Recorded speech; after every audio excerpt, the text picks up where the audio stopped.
There's so many different variations and takes on characters nowadays, especially as of late, reimagined superheroes.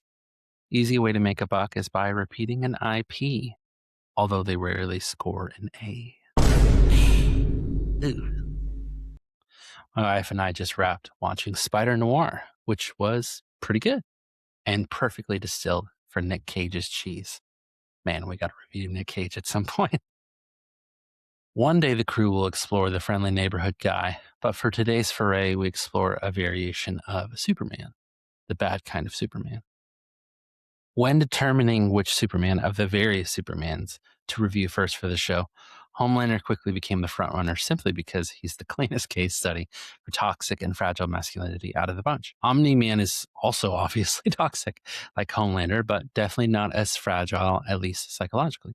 Truth be told, I held off on Invincible around the end of season 2 when they moved away from emphasis on the caped villain himself. From a distance, most have said subsequent seasons have not hit the season 1 heights, but I might return to it at some point. Even while writing this, I see the parallels between Invincible and The Boys, in particular each of their sequential quality. A killer beginning, a middling middle, and somewhat of a deflating end.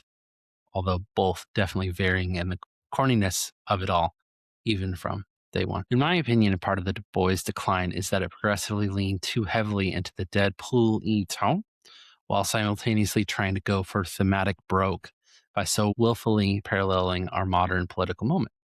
Essentially, it was a whiplash on either side of the political aisle, if obviously more so for conservatives. I'd be lying if I didn't slightly love when a show so deeply offends alt-right folks, being slightly politically left myself, but I digress. While it's truly more difficult now to make media that somehow won't deeply offend either ideological extreme, The Boys did seem to smear it in spades the past few seasons, tied back to the Deadpool of it all. It just didn't mesh to have bodies exploding, tweetable, off-color banter between characters, and also attempting genuine political and cultural critique. However, laden within the show, even the more politically and controversially charged last few seasons, is a remarkably rich and outright scary reality about how when a man declines to confront his internal demons, especially because externally he never has to, the ramification and cost for a surrounding world is devastating. Alexander the Great felt like an apt historical figure to contrast with Homelander. Pardon the stock footage use of Colin Farrell's Alexander. Yikes. Also, man, the mid-aughts really tried to retake the cinematic heights that was Gladiator to varying effect. Save for Kingdom of Heaven, which is fantastic, and it's in my top 5 movies, and I could go on and on. But anyway, both Alexander and Homelander are handsome, excellent fighters, diverging in their sexuality, megalomaniacs, and tiptoeing into believing themselves as gods. Yet the biggest reason I thought to mention him when compared to Homelander is the sort of sweeping spectacle all of these qualities accumulated into, generating a wackadoo kind of man. As always, the parallel is imperfect. Alexander seemingly had loving parents, or at least the ancient highborn equivalent of loving anyway, and Aristotle was a much better mentor than anything Vought provided for Homelander. While the past few seasons of The Boys did devolve into the same old will Homelander flip out and kill everyone or not this time cliffhanger, the quest for glory, adoration, and the quest for love, especially in Homelander's case, shapes so much of his and Alexander's late stage paranoia. Alexander stated as having boundless ambition, quote, in particular his literal belief and desire that he could conquer the entire world, which, again, for ancient contexts, wasn't entirely invalid due to the guy supposedly never losing a military battle. Homelander similarly has boundless compassion, but his is much more to do with the way he believes he can gain people's genuine loyalty and appreciation, both fellow superheroes and the general public at large.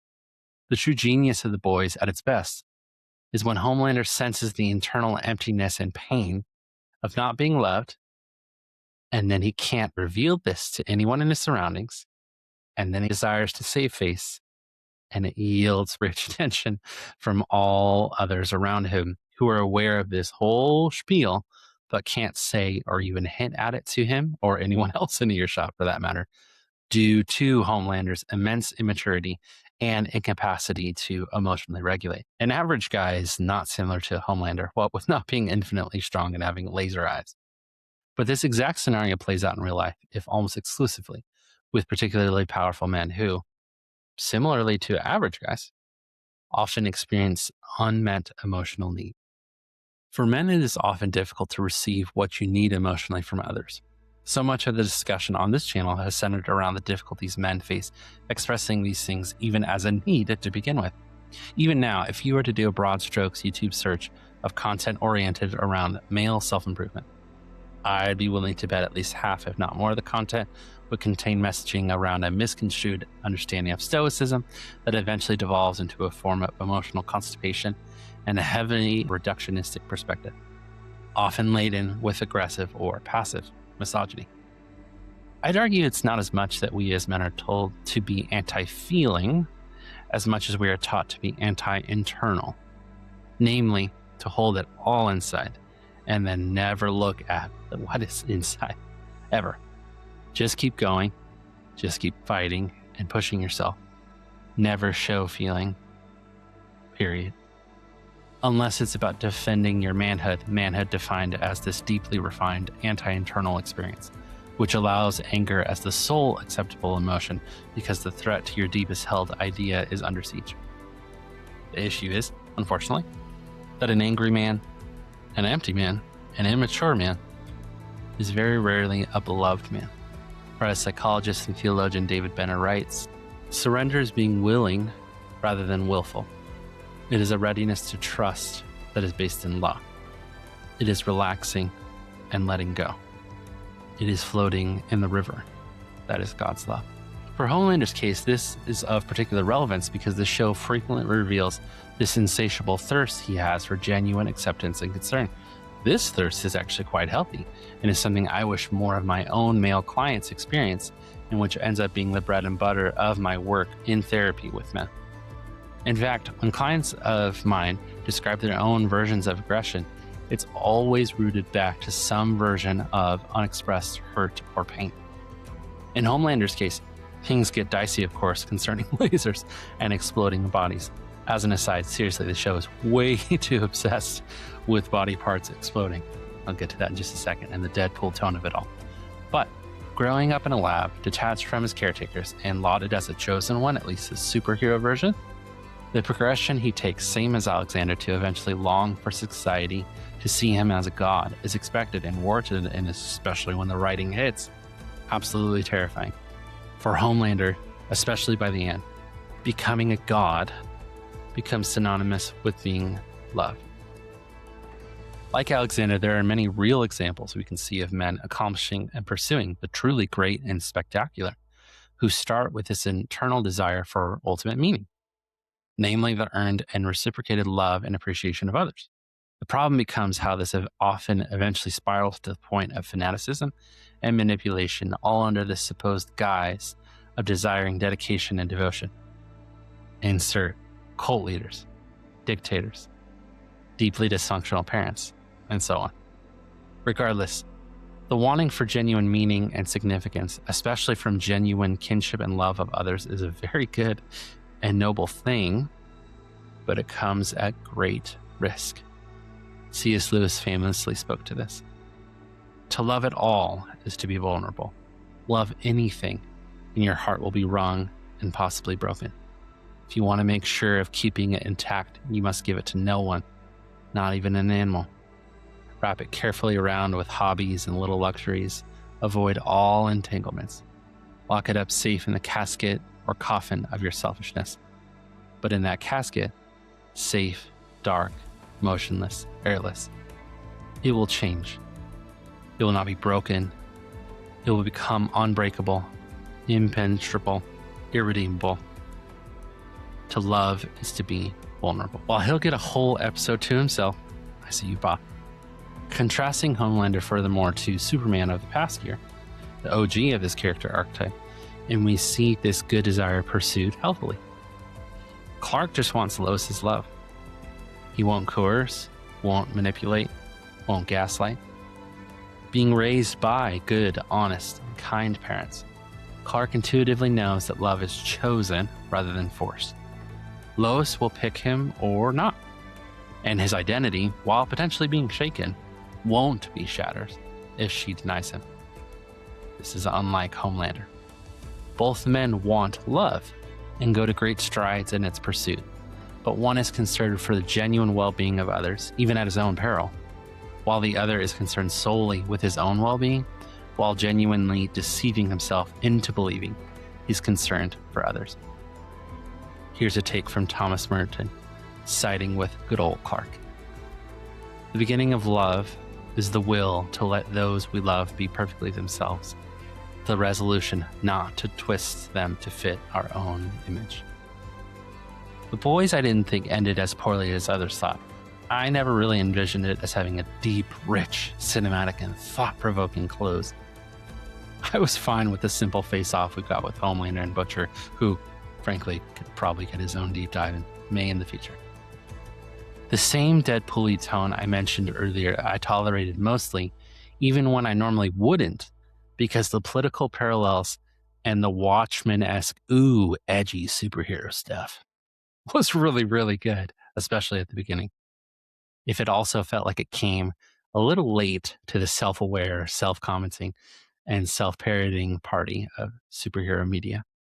Man, there's just so much damn superhero media, like bonkers level of a lot. Homelander definitely needed to go even more full villain and despicable mode at the end, as the tantalizing of his potential massacring never materialized, which when compared to his ideologically similar megalomaniac brethren, both fictional and especially real, always coalesces into some form of violence or oppression. In the end, his arc had an almost but not quite taste of man that almost was quite exquisite. In the end, Homelander simply reveals that all incredibly powerful men, particularly of the evil variety, deep down are just incredibly insecure young boys. What has our world evolved into the past several decades other than us observing men, especially powerful men, chasing each other's clout around fame through ever-increasing levels of cruelty, sarcasm, and nihilism? And yet it all feels like it's absent dad or shit dad stuff. Almost all of the male clients I work with speak to some level of missing recognition and noticing from their paternal figures. And this too is true for Homelander, especially revealed in the past few seasons. The appeal and merit of Homelander's arc is the reality of what an incredibly insecure young boy, either with immense wealth or immense superpower, causes to the world. So many people die in the wake of his ever-evolving desire for love and respect, and yet he never gains it in spite of his seeking for it all the way from the start in episode 1.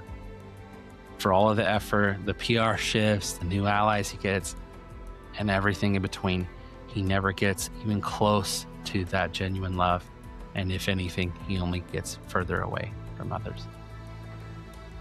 The story's thesis around Homelander is bigger than just, what if Superman was evil? It's what if Superman inside felt incredibly and totally small. Anywho, hope you all enjoyed this episode today, and let me know what you thought overall of The Boys and Homelander's arc in particular. Looks like in a bit here we'll probably do a Bear review, and then we'll get more of the crew back together, especially Bob, who's a big fan of the Bear. And then in addition, I will be doing a episode on Enneagram subtypes. So I've done all 9 of the actual types, and I'll have an episode all on the subtypes, which is another way to look at this lens. So yeah, anyway, hope y'all enjoyed this, and we'll see you next time. Peace. Thanks y'all for listening to the crew blabber, laugh, cry, go on epic ADHD rabbit trails, and all things between. Like and subscribe primarily on YouTube and Spotify, and hope to see you on the next one. Peace.